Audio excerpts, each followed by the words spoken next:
அன்பு உள்ளங்களே, அனைவருக்கும் வணக்கம். நம்ம பெரிய புராணம், ஔவையார் கதை இன்னும் ஏதோ பார்த்துட்டு இருந்திருக்கோம். அதே மாதிரி இப்போ ஸ்ரீமத் பாகவதத்தில் ஒரு கதையை பார்த்துக்கிட்டு இருக்கோம். அதாவது தேவர்களும் அசுரர்களும் பார்க்கடல் கடந்தாங்க. எதுக்காக கடந்தாங்கன்னு சொல்லி இப்போ பார்ப்போம். தேவர்கள் தேவலோகத்தில் இருக்கிறவங்க, அவர்களுக்கு தலைவன் இந்திரன். அதாவது பூமியை ஆள்பவன் அரசன், மன்னன், ராஜான்னு சொல்லலாம். அதே மாதிரி தேவலோகத்தை ஆட்சி செய்கின்றவன் இந்திரன். அந்த இந்திரன் மிகப்பெரிய பதவி. அந்த இந்திர பதவி அடைவதற்கு 1000 அசுமேத யாகங்கள் செய்ய வேண்டும். அப்படி செஞ்சு ரிஷிகள்லாம் சேர்ந்து அவனுக்கு அந்த இந்திர பட்டம் சுட்டி வைப்பாங்க. அந்த இந்திரன் தேவலோகத்தை ஆட்சி செய்வான். அந்த இந்திரன் அதே மாதிரி விபுங்கிற ஒரு தேவன் 1000 அசுவமேத யாகங்கள் செய்து இந்திரனாக முடிசூட்டி கொண்டான். ரிஷிகள்லாம் சேர்ந்து முடிசூட்டி வச்சாங்க. அந்த இந்திரன் அரசனை பார்க்க மக்கள்லாம் போவோம் இல்லையா, அதே மாதிரி அரசனை பார்க்க மற்றவர்கள் வருகிறது மாதிரி இந்த இந்திரனை பார்க்க ரிஷிகள், சித்தர்கள், மன்னர்கள் எல்லாரும் போவாங்க. அது மாதிரி விஸ்வாமித்திரர்னு சொல்ல ஒரு ரிஷி கேள்விப்பட்டிருப்பீங்க. கோபத்தில் ரொம்ப கோபம் கொள்ளக்கூடிய ஒரு ரிஷி. அந்த ரிஷி நம்ம விபு இந்திரனை பார்த்துட்டு வருவோமே சொல்லிட்டு போகணும்னு நினைக்கிறார். அதுக்கு முன்னால சிவபெருமானை போய் கும்பிடுறார். கும்பிடும்போது ஒரு தாமரை மலர் கிடைக்குது, கொடுக்குறாங்க கோயில். இந்த சிவபெருமான்கிட்ட அந்த அவையில சிவபெருமானுடைய கைலாயத்தில் இருக்கிற அந்த கைலையங்கிரியில அந்த சிவபெருமானுடைய ராஜ்யத்தில் கொடுக்குறாங்க. அந்த சிவபெருமானுடைய அன்பளிப்பாக ஒரு தாமரை மலர் கொடுக்குறாங்க. அதை வாங்கிக்கிட்டு சரி இந்த மலரை கொண்டு போய் விபுங்கிற அந்த விபு இந்திரனுக்கு கொடுத்து நம்ம அவனை ஆசீர்வதிப்போம் சொல்லிட்டு அவர் போறார். போனா இந்திரலோகத்தில் இந்திரன் ஆயிட்டோம்னு சொல்லிட்டு நம்ம இந்திரலோகத்தை சுற்றி வருவோம் சொல்லி யானை மேலே ஏறி யானையில் ஊர்வலம் போறாரு அந்த இந்திரன்.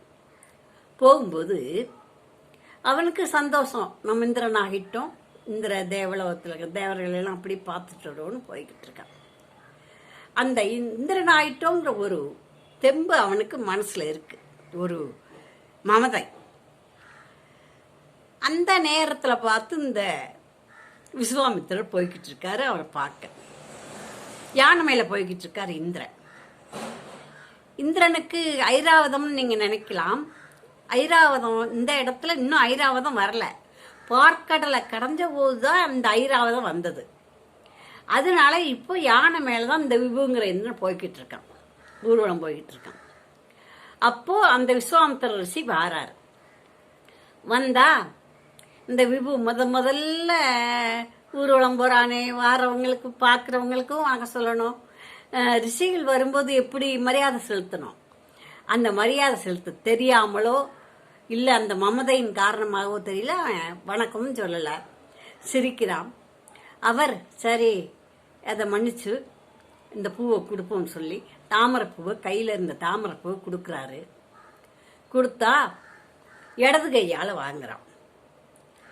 என்ன செய்திருக்கணுமோ, வணக்கம் சொல்லி இருக்கணும், இறங்கி இருக்கணும், அவர் காலில் விழுந்து ஆசீர்வாதம் வாங்கியிருக்கணும். அப்படி இல்லாமல் சரி முடியலை, யானை மேலே ஏறி போகிற அதனால முடியலை, இறங்கலை, வணக்கமாக சொல்லிட்டு வலது கையாலையாவது வாங்கலாமல் இந்த 2 கையாலையும் வாங்கியிருக்கணும். வாங்காமல் இடது கையால் வாங்குறான்.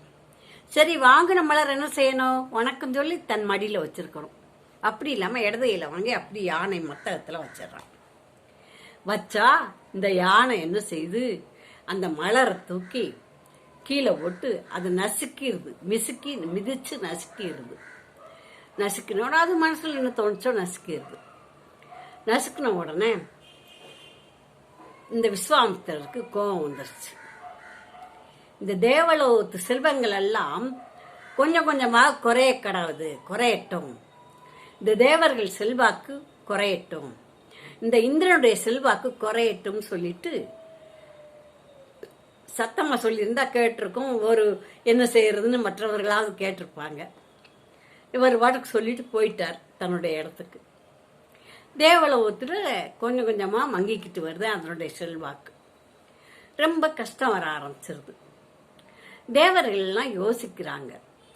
சிந்திச்சு பார்க்கும்போது அவங்களுக்கு தோணுது, ஆஹா, இந்த ரிஷி விஸ்வாமித்திர ரிஷி சாபமிட்டு விட்டார், அதனாலதான் தேவலோகத்து செல்வாக்கு குறைஞ்சிக்கிட்டு வருது, இதுக்கு என்ன செய்யலாம் அப்படின்னு சொல்லி யோசித்து எல்லாரும் கூடி பிரம்மலோகத்துக்கு போறாங்க. பிரம்மதேவர்கிட்ட கேட்குறாங்க. பிரம்மதேவரும் கொஞ்சம் சிந்திச்சு சொல்றேன்னு சொல்லிட்டு யோசிக்கிறார். ஆமையா, விஸ்வாமித்திர ரிஷியினுடைய சாபத்தினால எல்லாம் குறையுது, இதுக்கு நம்ம பார்க்கடலை கடையணும், கடைஞ்சு அங்கே இருக்க செல்வங்களை அந்த மகாலட்சுமியை சேர்த்து வெளியே வரவழைக்கணும். மகாலட்சுமி கோவிச்சுக்கிட்டு போய் பார்க்கடலுக்குள்ள இருக்கிறாங்க, அவங்களையும் வெளியே எடுக்கணும். அது அப்பத்தான் அவங்களுக்கு கோபம் தீர்ந்து வந்தாதான் எல்லாம் நல்லபடியாக செல்வம் மறுபடியும் தேவலோகம் செழிப்பாகும். என்ன செய்யலாம்? பார்க்கடல் கடைவோம், நீங்கள் அசுரர்களோட ஒப்பந்தம் பண்ணுங்க, நம்ம கடைஞ்சாக்க அமிர்தம் வரும், அந்த அமிர்தத்தை நம்ம எல்லாரும் சாப்பிடுவோம் அப்படின்னு சொல்லி கடையலாம் சொல்லி தேவர்களையும் அசுரர்களுமா சேர்ந்து கடைவோம்.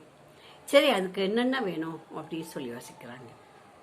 இமயமலையில் கிழக்கு பகுதியில் மேருமலைன்னு ஒரு மலை இருக்கு, அதுக்கு பக்கத்தில் மந்தார மலை இருக்குது. அந்த மந்தார மலை தயிர் மத்து மாதிரி இருக்கும், அந்த மத்தை எடுத்துக்குவோம். சரி, அதை வச்சு கட்டி கடையிறதுக்கு கயிறு வேணுமே, அங்கே தாம்பு கயிறுக்கு எங்கே வருது? தாம்பு கயிறால் கடைய முடியாது, நம்ம பாம்பு கயிறால் தான் கடையணும். நாகலோகத்துக்கு போங்க, அங்கே எந்த பாம்பு தைரியமாக வாரேன்னு சொல்லுதோ அங்கே நாகதேவிகள் நிறைய இருக்கிறாங்க, அவங்கள வாசுகியை கூப்பிடுங்க.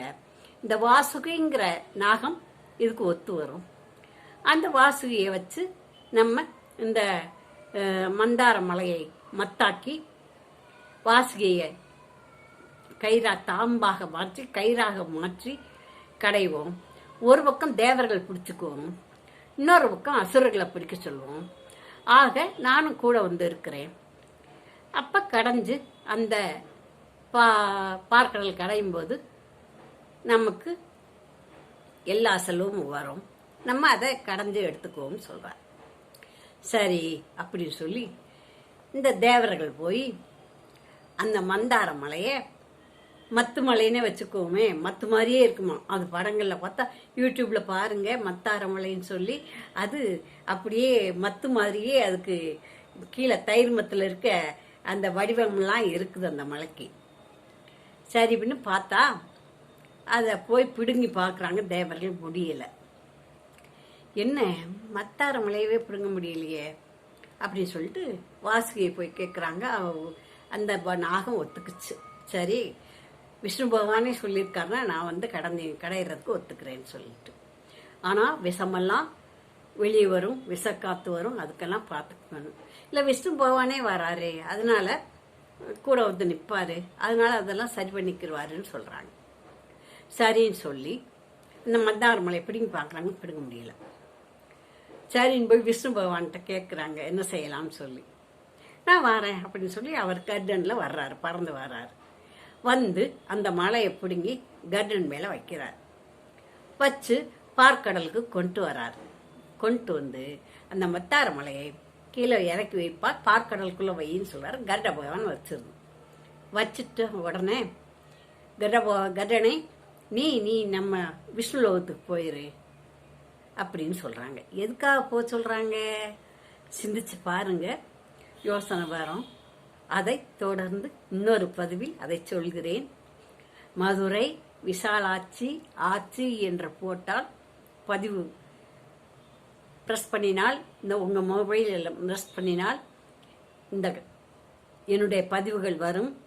தொடர்ந்து பார்க்க வேண்டுமென்றால் சப்ஸ்கிரைப் பண்ணுங்கள். பிடித்திருந்தால் லைக் போடுங்கள். தொடர்ந்து சொல்கிறேன், கேளுங்கள், குழந்தைகளுக்கு சொல்லுங்கள். நமது பாரதத்தின் வரலாறுகள், இந்த புராணங்கள் குழந்தைகளுக்கும் தெரிய வேண்டும், எல்லோருக்கும் தெரிய வேண்டும். அதனால் தெரிந்தவர்களுக்கெல்லாம் சொல்லுங்கள், போடுங்கள், லைக் போடுங்கள். தொடர்ந்து பார்ப்போம். நன்றி, வணக்கம். அடுத்த பதிவில் சந்திப்போம். நன்றி, வணக்கம்.